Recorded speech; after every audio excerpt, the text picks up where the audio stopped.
The connection between digital transformation and customer experience, we're exploring that link. And I'm so thrilled today to welcome Todd Unger, the Chief Experience Officer at the American Medical Association. Todd, please tell us about the American Medical Association and your role. The American Medical Association, the AMA, which I'll call it from now on, is a mission-based organization to promote medicine and public health. And we do that by being a very powerful ally to physicians. We speak with them with a unified voice. We remove the obstacles that get between them and their patients. We're taking a leading role in addressing the chronic care epidemics that are affecting this country, and we're driving the future of medicine. So your members then are primarily physicians, is that correct? Medical students, residents, and physicians, yes. And as Chief Experience Officer, tell us about your role. My role when I first started here a couple of years ago was primarily focused on accelerating our membership growth and retention and increasing engagement with our audience. And subsequently has brand strategy and marketing has folded into that. I think of experience as being a pretty broad platform, but does encompass pretty much how we are engaging with physicians, residents, and students on the topics that mean the most to them. Why experience? Why is that so important? I think it's a broader conceptualization of marketing. In fact, there's a big HBR article that I just saw this week that said CX is the new marketing, and really experience is the thing I think that encompasses product, technology, and marketing, because they really have in this environment come all together, and you've really got to be looking at all three of those things as the total experience that your consumers or your members in our case have with you. You were brought on board in order to increase membership, and apparently you must have done that pretty darn well. Tell us what's happened in the last 20 months. Yeah, I came from the not very closely related world of horse racing in my past life, but I've been in digital media and marketing before that for a long time. And the explicit desire here was to have somebody come in and really help the organization get up to speed on the digital front, because it is so closely connected these days with engaging with our audience and accelerating membership. So Todd, the notion of digital transformation and membership, explain to us how these pieces fit together. You know, I don't start anything that I do with, I'll call them digital blinders on. The first thing is to figure out what the job that you're trying to get done is. Inevitably, of course, these days, if you're trying to meet people where they are, that does involve digital platforms. We are, in essence, like any other subscription business in that we have something that we're trying to get people to belong to. And if you're going to communicate with people and build a subscription business, you do need to have that platform in place. I think, like basically today, most organizations or businesses, they have to act in three ways. They've got to have the consumer product focus of a company like Procter & Gamble. They need to have the publishing experience and content management experience of a New York Times or Washington Post, and they need to have the data and analytics platform and skill set of like an Amazon. And that's a tough organization to build these days, but if you're going to succeed in creating a member experience and really interacting with people, you've got to be able to do all three things. Is it accurate to say that digital transformation or customer experience, and maybe we should also distinguish between those two as we talk here, must involve the product, media, and data? All of the above, yes. And I think digital transformation is like a bizarre and scary term, and I don't walk in the door saying we need to have a digital transformation, because that is really kind of meaningless to people. And a lot of times I would say it's better to kind of think about that in retrospect after you've gotten something done. But the digital platform is essential in helping you achieve your business objectives, and that's really what it boils down to.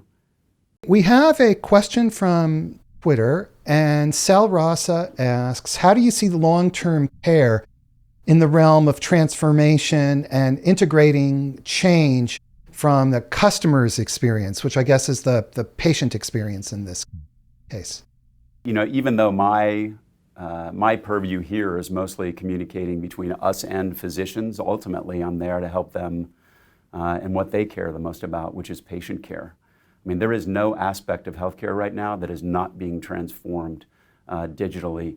One of the most exciting places, and I think it probably has more relevance on the long-term care side, is remote patient monitoring. Because you'll look around at most systems, and they're equipping themselves to have people, not come to the hospital, not come into the office, but to provide people with the technology to be able to do what they need to do from home and to be able to communicate with them from a remote place and have their progress monitored.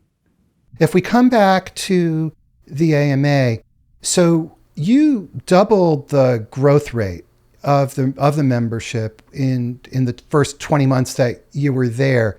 How did you do that?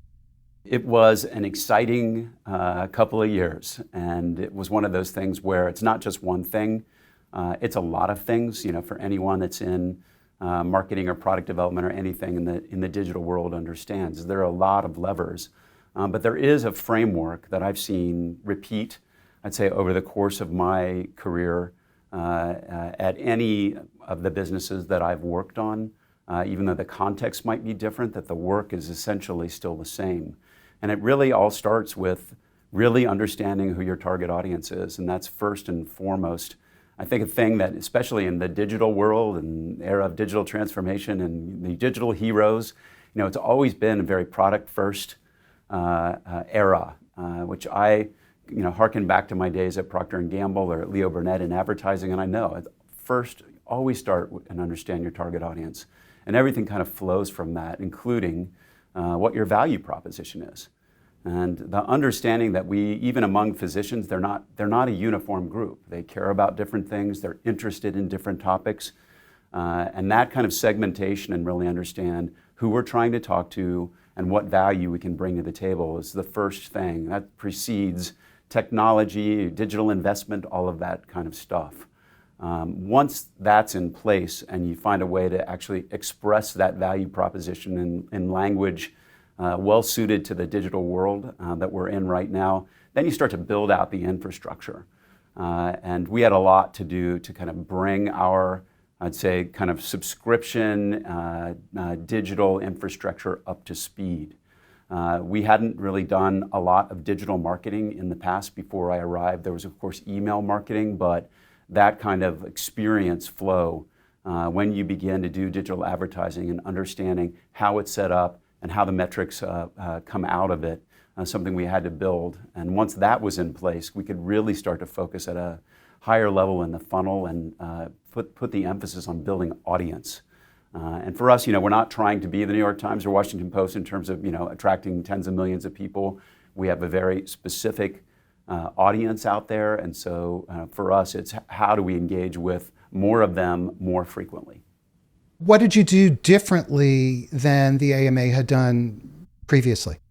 Well, there were some kind of strategic, I'll say, starting with the target audience. When we looked at physicians, I would say the initial paradigm was more around career stage or life stage. And sometimes that works. So if you're a student or a resident, you're in a very specific place in your medical training and specific kind of institution. And that makes sense, but out in the world where you're talking to physicians is where that segmentation started to break down. And for us, we can look at our audiences and know the types of content they're interacting around, and then begin to kind of personalize an experience around that. So, for instance, there is a large segment of our audience that's interested in advocacy, and we need to treat them like that's a topic they really can't. They can't get enough of, and to figure out, what is the offering to folks in that target audience, and how should we talk to and correspond with them.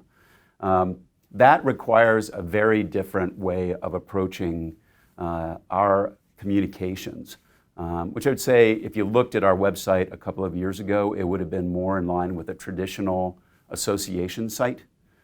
So even though we had news and it was updating, it was not kind of put together in what I would call a unified approach that can be powered through content and content marketing, and then also be well tuned toward engagement and conversion on the other end.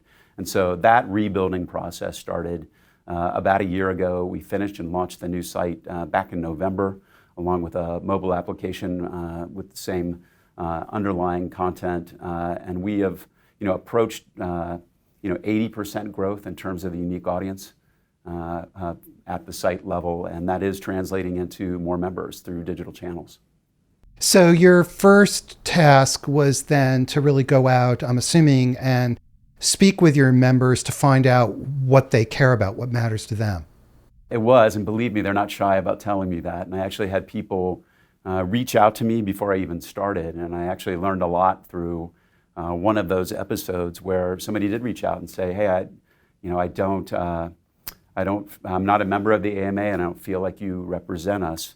And so I actually went and spoke with him, and what I learned was the thing that then kept repeating over and over in every interaction that I would have subsequently, which is there are a lot of folks out there that don't have any idea of the great work that this organization is doing on behalf of patients and physicians. And that clearly became job number one for me, is to make sure that they do understand that, because there is incredible work going on here on so many different fronts that has so much impact on people in this country. When I talk with marketers from, say, technology companies, they oftentimes say the same thing, except for the very largest brand names. They say, we're doing great things, but people don't know about us. And so how do you get the word out? How do you get people to know about you? Because it sounds like you've done a really good job at the AMA. Yeah, people are, they're very busy, and they're all watching, binge watching on Netflix. And so, how do you get attention? And I have learned in kind of my prior roles that, if you have something, especially something that's even remotely complicated, or there's a lot under it, it takes time to build that, and you're not always going to get to spend 20 minutes with somebody at a time to do that. In fact, that's not very scalable, and so you have to kind of look at, how do I, over the course of time, accumulate that 20 minutes or whatever it's going to take to be able to explain what my value proposition is and support it in a way that will kind of turn people around if they're, if they've been negative before, or move them from someone that's like open to it in a kind of a positive zone. That requires operating across, any number of different platforms, but recognizing that just because you do the work, or just because you write an article or put together a piece of content, doesn't mean that people are going to see it. And so, whether it's posting, on our site, then amplifying that through social channels, through media, through our members, through our ambassadors. There's so many different ways that we've expanded how our audience can actually interact with those messages. What about the building awareness aspect? Because as you said, just because you put a piece of content out there doesn't mean that people will see it or care about it and therefore interact with it in some way. Yeah, it really does come down to marketing. We have found for ourselves that content is an incredibly effective way of expanding the reach and impact of our mission objectives. And so if we're doing work in physician burnout, work that we believe has led to the first decrease in physician burnout that we've seen in several years, it's imperative that we reach more people with a message that it's not your fault, you don't need to go do yoga, and even though taking care of yourself is fundamentally important, it's system level problems that are causing issues with physician burnout, and we've got a set of tools and resources to help physicians figure out how to fix those system level problems. So, for us, it's like, how do I, my job is to get all of this content and information that our subject matter experts here produce into the hands of the people that need them in whatever practice environment they're working in. And that's good old-fashioned marketing, of which digital marketing is just a subset. So again, it comes down to, before you start creating a lot of content, you've got to really understand who you're talking to, what do they care about, and what's the value proposition that you're bringing to the table. Yeah, it's really important because I think you may have the assumption, for instance, that all physicians, care about a topic like physician burnout or practice innovation, or that they all care about advocacy and certain issues within that, but it's not necessarily true. And so when we create content, we keep these target segments in mind, and when we put marketing power behind them, we're going to talk to people, whether it's on a social platform or through email, that care about those topics. The notion of change and transformation must have been pretty significant because the AMA has been around for a long time. It's a well-established organization. And then you come in and you're saying, well, we're going to bring this marketing bent to it. So what about the culture shift necessary inside the AMA to accept these changes? It's 170 years old and just getting started. I love the excitement at this organization about embracing change and having an impact, and that's what it's all about here. So I frankly I'm thrilled with how much we've been able to achieve in a 2-year period, and that comes, from the top here and from our board, who made it an imperative that we embrace, the modern, set of marketing tools and engagement tools to further the initiatives of this organization. So a lot of what I've done over the past couple of years is, introducing new language, the language of digital marketing, that terminology, not necessarily familiar to folks, the metrics that are associated with that, how many people are coming to the site, how often, what are they doing, what's a marketing funnel look like? How do we leverage social platforms, which maybe a couple years ago, people didn't believe that we would be able to interact effectively with physicians, students, residents through those platforms. It turns out that's not true. It's been an incredible place for us to tell our story and interact with our members and prospects. So that, I would say, has all been supported by data-driven experimentation. And the thing that's most thrilling to me is, you work in an organization with a lot of physicians. They're driven by data and evidence. And so I'm well suited toward an evidence-based situation like this, where we can do an experiment and I can show that 30% more people will do this if we try it this way. I've been so humbled by digital marketing over the past 15 years that I love ideas. I love testing ideas and putting things side by side and showing people you really can make a difference when you try things. And this organization, I'd say culturally, has been changed by that because they can see the evidence base that happens when you test, and then you just put those best practices into place and you just keep improving. So it's been pretty exciting. Although there is this impression, I think, that people have of physicians as being resistant to change. And so how did you get physicians to interact with you and embrace and accept these new ways of doing things? The way to do that is to meet them where they are and to really understand them as an audience and what they're really interested in. And instead of kind of operating from our own set of initiatives and what we think, it's really understanding what they think and want to know more from us. I also have the benefit of, part of the American Medical Association is the Journal of the American Medical Association, and they are a medical publishing powerhouse, first rate publishing organization that inherently about speeding research into practice. And so when I look for role models or have role models for this organization, there's a very clear set of folks and an operation to show the way.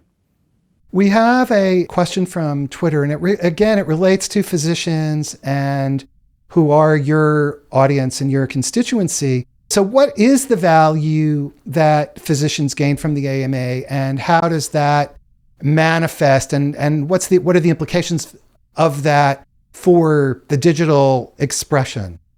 Well, it's interesting because I was having a conversation with somebody about, what do you get for your membership? And I think that's a very, typical way that people approach it. But the fundamental thing is, you can offer tangible benefits, which we do. So for us, you do get a subscription to the Journal of the American Medical Association. You do get access to some very good pricing on insurance, life and disability, things that really matter. You do get to participate in changing the direction of healthcare if you want to participate in our policy-making activities. And then there's a wide array of other types of savings and tangible benefits that you get. But fundamentally, people are going to join an organization like the AMA because they believe that we are a powerful ally to physicians in the thing that they care the most about, which is patient care. And really getting to the core of what that message is, and then how that gets communicated and supported, depending on what you're interested in specifically as a physician, that's the foundation of why people join an organization like this. What about the customer experience aspect? We've been talking about digital transformation, but your title is Chief Experience Officer, and so where's the connection there?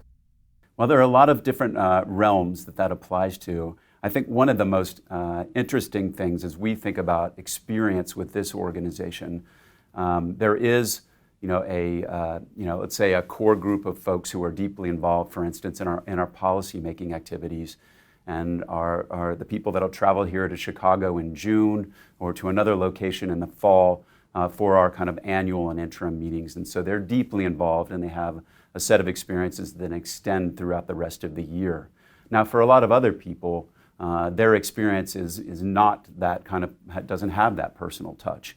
And, I would say for many of them, they would, get their initial invoice in the fall, and then, please renew in the following year. And that in between time, maybe they came in contact with something we'd written, maybe they saw a press release that we put out, maybe they would have seen an article that would have run in a newspaper that talked about what we're up to. But we really needed to take back that control of the experience, determine what that was, and then market it to them. And so for me, we're in the process of using digital platforms to create that experience for physicians so that we're engaging with them on the topics they care the most about, where we can deliver the most value to them, and all of the mission work that we're doing to get it in the right hands of people centrally and not leave that to a passive experience. Now then, there's the infrastructure that underlies that, and I would say, our digital experience, which is where people, where we're meeting people, whether it's on our site, through social platforms, that's something we've supercharged and that facilitates that experience. And we have another follow-up question from Twitter. So if the value is helping improve patient care, then how do you do that? And again, link it to this notion of digital transformation and the customer experience that you're providing to your members.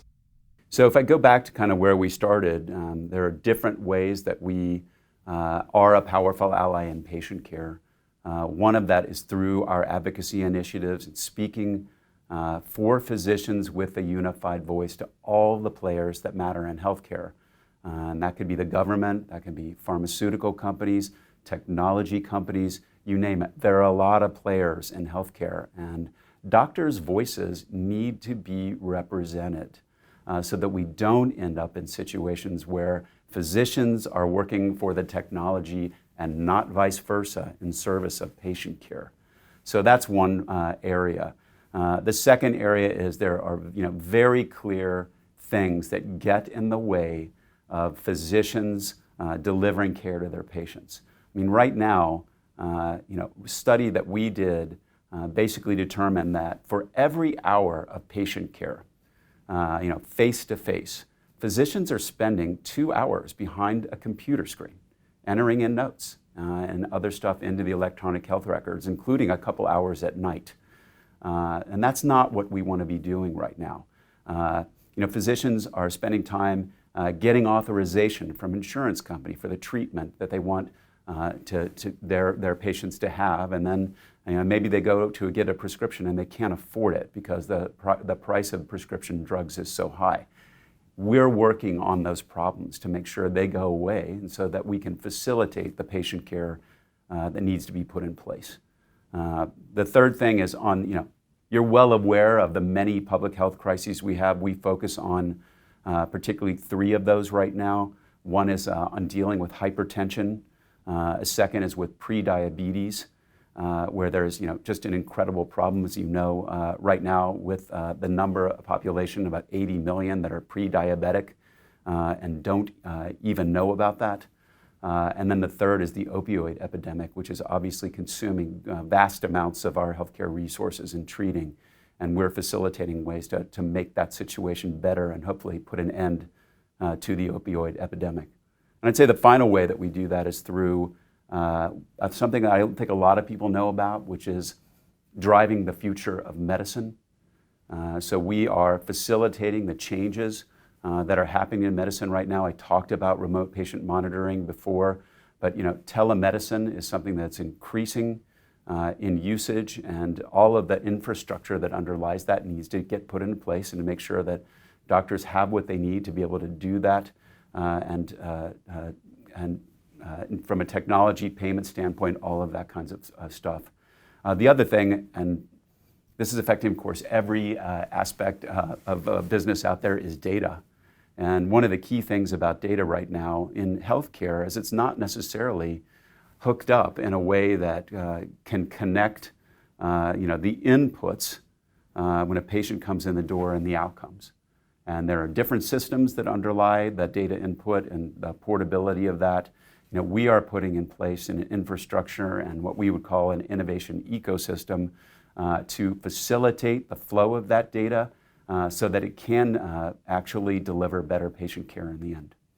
As you develop better member experience and you're bringing members in, how does that help in terms of your advocacy function and in terms of building a cohesive group or a cohesive block of physicians that adds weight and influence to your advocacy function? Yeah, I think part of how we view ourselves on my team, and I think it's a little bit of a different paradigm than before, is we're essentially lead generators for the folks that are on our advocacy and our mission parts of the organization. So, I see my role as getting someone to kind of raise their hand and say, I'm really interested in advocacy initiatives and of this kind of variety. That may be a person that just wants to read the newsletter. And so I can give them our advocacy update newsletter. It may be a person that wants to write their congressperson and say, this is what I care about. It may be a person that wants to get trained and go to Capitol Hill and visit lawmakers. So we have created kind of a pipeline, for lack of better words, a spectrum of ways that you can engage on the advocacy front. We have 250,000 members right now, but we represent all physicians, whether they're members or not. And I think people understand that. Can you give us the kind of playbook for drawing people in? And you mentioned that part of your job is lead gen for the advocacy function inside the AMA. And so for people listening, how do you do that and do that really well in today's environment? And what are the challenges that you faced doing that? It kind of goes back to the old marketing, which is like start with your target audience. And I think once we had a better understanding of what our audience segments were, and that you could communicate with different segments in a more personalized fashion, that we didn't need to treat our audience of physicians, students, residents as a one-size-fits-all group, that you could have conversations that people care intensely about and build the relationship that way as opposed to being kind of more generic. So for me, it's good old-fashioned listening and consumer focus. It's reorienting around audience instead of initiative and product, and really, following that audience where they are and what they want to talk about. So, we did like the ground level work here of once we determined what those audience segments were, and then going in and like taking a look at what are the key search terms in the area? How do we stack up on that? What kind of content are we building in those arenas, and why has it or not worked?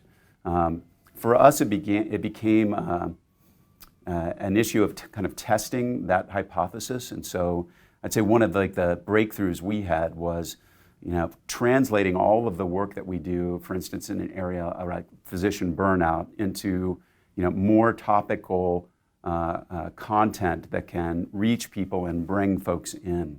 And so let's say that an article we might have written about physician burnout a few years ago would bring in a few thousand people at a time. We found a way, basically, by optimizing what we were writing through the headline, through the kind of content, and of course rebuilding the site infrastructure to be SEO friendly, that we could multiply that audience to the tune of 300x. So it's a lot more people that get exposure to that, and that's through a combination of organic traffic and then observing when something's getting traction that you can then begin to invest in supporting that through your content marketing efforts. So again, it's back to ground level consumer marketing, digital marketing, foundational elements that meet consumer needs, and then employing best practices to reach people. How much of that draws on SEO techniques versus changing the type of content that you developed in response to learning about your members? It's heavily in both arenas. I'd say we were definitely had an obstacle at an infrastructure level with the site because it wasn't built to be optimized for SEO. We hadn't done the proper things that I think a lot of publishing organizations have done in terms of building in that infrastructure. But that's not enough to do it. I mean, we could have a perfect infrastructure situation and just not reach people. And that is just plain and simple going and finding out, matching up the categories we're looking for, or that we build content with what people are looking for. And so, it's pretty straightforward to go out and look. How many people are looking at articles around physician burnout? How many people are looking for articles around pre-diabetes? What are the specific topics in those areas that they're looking for? I mean, half your traffic should at least come from organic search. And so for us, it became, how do we match the kind of demonstrated consumer interest out there with content that was worthy of being clicked on? And so a lot of our articles that you would read right now are, I'd say, would be unrecognizable maybe to what we had written a few years ago, and certainly in the league of any leading digital publisher. Can you give us just an example of, say, a piece of content that you've done now that does well versus the kind of content you did in the past? Yeah, I mean, I think the burnout article that I mentioned before, we did an article called Physician Burnout, It's Not You, It's Your Specialty. And this is a great, had a listicle at the center of it where you could take a look at what the top burnout rates were by specialty. It had a great headline, really well written, every keyword hit possible, and that article immediately took off. Now, we did the same article 2 years ago in a very different way, of course. And what we saw was, even though that was kind of one of the, had been up to the point one of the leading articles we ever had done, that the traffic to the new way of doing things was 100 times more. So, that shows you a direct comparison of when you apply, first-rate digital publishing techniques around topics that people really care about. You can see, the needle move. As somebody who develops lots of content, of course, this topic is of real interest to me. And so can you tell us what was the old article like compared to the description you just described of the new one? That most of the stuff that we had written before, I'll call it more promoting objectives of our different kind of divisions and mission organizations without thinking through, how can I make this article really interesting, stand out, and be something that someone would click on? So as you know from being a content creator, there's the art and science of that. There's the science that underlies it around keywords and tagging. There's the art of good writing, which brings an idea to life in a way that in this world where it is so hard to get someone, pry someone away from Netflix, what is going to make you click on that? And then once you have that in place, how am I going to reach people with that? In the past, that article would have just been posted. It might have gone out in our newsletter. But right now, what we see is when we have something like that begins to get traction, is that we can then use, basically employ content marketing to actually invest in reaching more people with that content, primarily through social platforms. We have another question from Twitter. What are the kind of operational changes that you made at the AMA to deliver better member experience? I think we were talking about one specific type, but in general, what kind of operational changes have you made? Well, I think one of the most interesting and key changes that we made here was establishing a digital publishing team. And I know that that might seem like a strange concept, but for an association, it's not first nature to have that. The resources were there. So it was a content team that was part of marketing. There was a UX small group of folks in another place. The analytics person was in IT, and then there was a direct marketing function that was separate from that.